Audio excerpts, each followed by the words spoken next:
নমস্কার বন্ধুরা, দিদির রান্নাঘর উইথ ব্লগ চ্যানেলে আপনাদের প্রত্যেককে স্বাগত। দেখুন, আজকে নিয়ে চলে এসেছি একদম ভিন্ন স্বাদের সয়াবিন আর মসুর ডাল দিয়ে সয়াবিন মসুরের কোফতা কারি। তো আজকের এই কোফতা কারির রেসিপিটা শুধু যে গরম ভাতেই ভালো লাগে তাই নয়, রুটি পরোটার সাথেও খুব ভালো যায়। তো এই রান্নাটা আজকে আমি কিভাবে করলাম চলুন ঝটপট দেখে নিন। তো দেখুন বন্ধুরা, সয়াবিনের কোফতাটা করার জন্য সয়াবিনটাকে আগে থেকে গরম জলে ভিজিয়ে রেখে মিক্সিতে একটু এইভাবে ঘুরিয়ে নিয়েছি, গুঁড়ো গুঁড়ো করে নিয়েছি।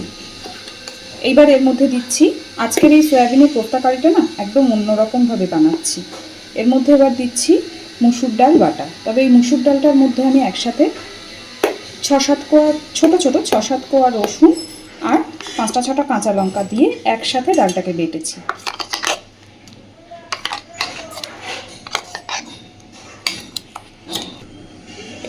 এইবার এর মধ্যে দিচ্ছি পরিমাণ মতো লবণ,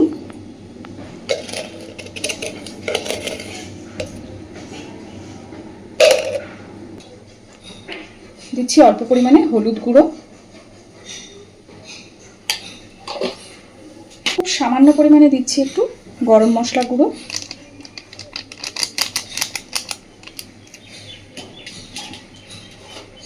আর দিচ্ছি বেশ খানিকটা পেঁয়াজ কুচি।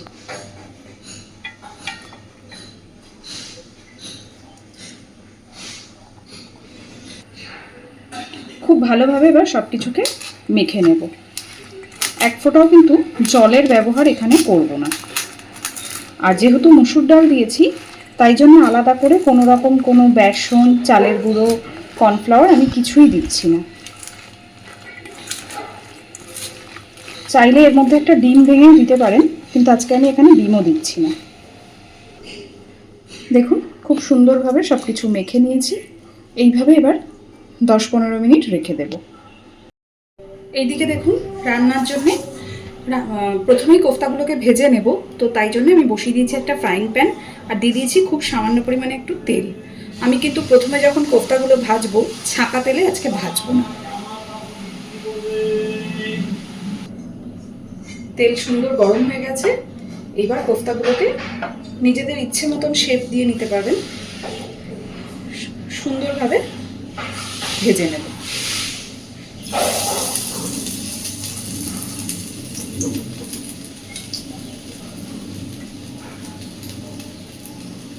ছাঁকা তেলে ভাজলে না অনেকটা তো তেল, যেহেতু সয়াবিন অনেকটা তেল অ্যাবসর্ব করবে।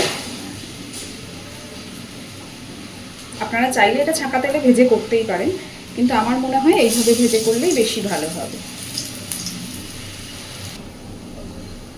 দেখুন, বেশ সুন্দর করে উল্টে পাল্টে বড়াগুলোকে, কোফতাগুলোকে সব ভেজে নেব আগে।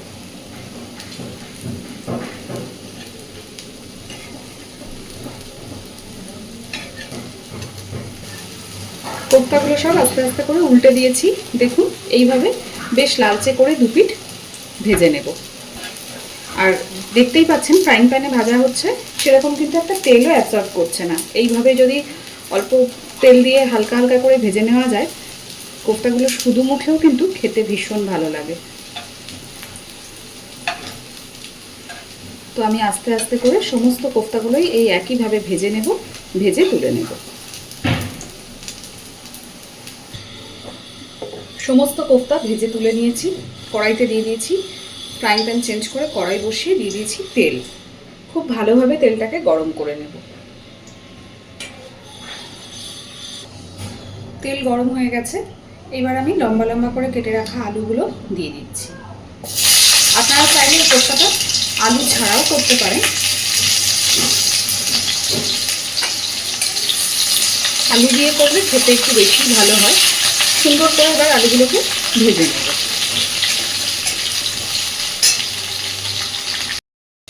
আলু বেশ সুন্দর করে ভেজে নিয়েছি। দেখুন, লালচে লালচে করে ভেজে নিয়েছি একদম। এবার আমি আলুগুলোকে তুলে নেব না, এর মধ্যেই দিয়ে দিচ্ছি একটু পেঁয়াজ বাটা।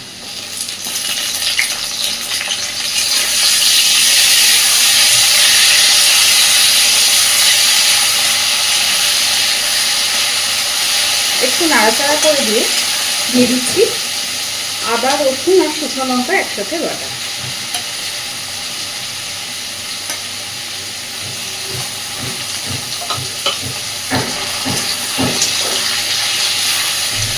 সমস্ত মশলা আলুর সাথে সুন্দর করে কষাতে থাকবে।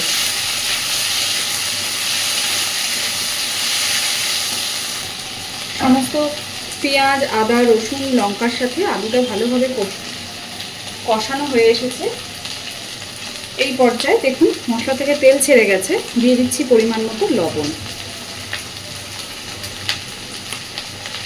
আর দিচ্ছি অল্প একটু জল যাতে মশলা পুড়ে না যায়।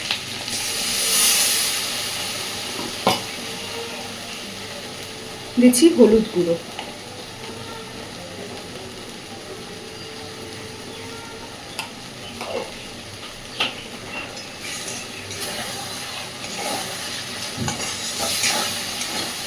আবারও মশলাটাকে খুব ভালোভাবে কষাতে থাকবো।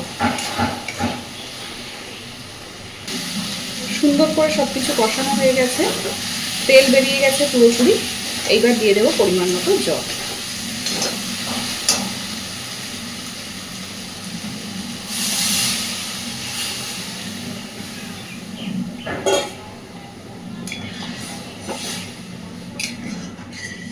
জলটা দেওয়ার পরে মোটামুটি আলুগুলো 80 to 90% সিদ্ধ হওয়া পর্যন্ত ভালোভাবে ফুটিয়ে নেব সব কিছুকে।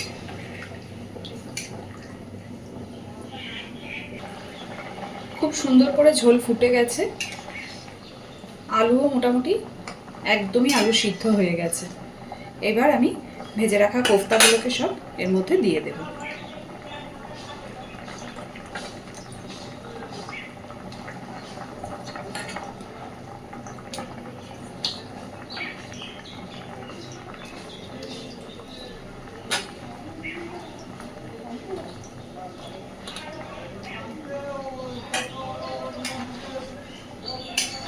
খুব ভালোভাবে মিশিয়ে দিয়ে আরও 3-4 মিনিট এইভাবেই ফুটতে দেব। খুব সুন্দর করে কোফতাগুলো দেওয়ার পরে ফুটিয়ে নিয়েছি। এইটুকু গ্রেভি রাখবো, কারণ ঠান্ডা হলে পুরোটাই টেনে যায়। তো এই পর্যায়ে গ্যাসের ফ্লেমটাকে একদম কমিয়ে দিয়ে ওপর থেকে দিয়ে দিচ্ছি খানিকটা গরম মশলার গুঁড়ো,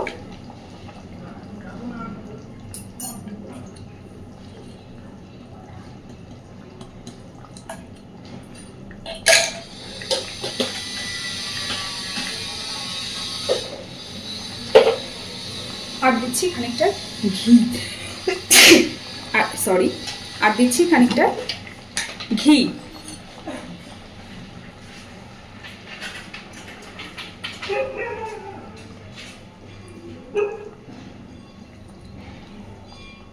ঘিয়ের গরম মশলার সাথে এই ধরনের রান্নাগুলোতে লাস্টে নামানোর আগে একটু ঘি না দিলে সব মানে রান্নাটাই যেন একটু অসম্পূর্ণ থেকে যায়।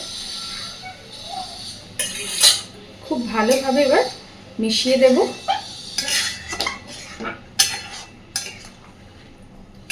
তো আজকের আমার এই একদম অন্য রকমের মুসুর ডাল দিয়ে সয়াবিনের কোফতা কারি আমার একদম রেডি। এইবার গ্যাসের ফ্লেমটাকে আমি অফ করে দেব।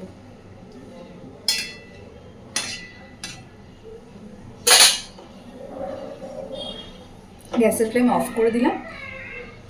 অবশ্যই এইভাবে বাড়িতে বানিয়ে দেখবেন, গরম ভাতের সাথে না খেতে বেশ লাগে। আমার তো মনে হয় এই তরকারিটা রুটি পরোটার সাথেও ভালোই লাগে। তো আজকের আমার এই একটু ভিন্ন ধরনের সয়াবিন আর মসুর ডালের কোফতা কারির রেসিপিটা আপনাদের কেমন লেগেছে অবশ্যই আমাকে জানাবেন, আর এইভাবে বাড়িতে বানিয়ে দেখবেন। আর প্লিজ আমার চ্যানেলটাকে লাইক, শেয়ার এবং সাবস্ক্রাইব করে আমার পাশে থাকতে ভুলবেন না। এতক্ষণ আমার সাথে থাকার জন্য অসংখ্য ধন্যবাদ।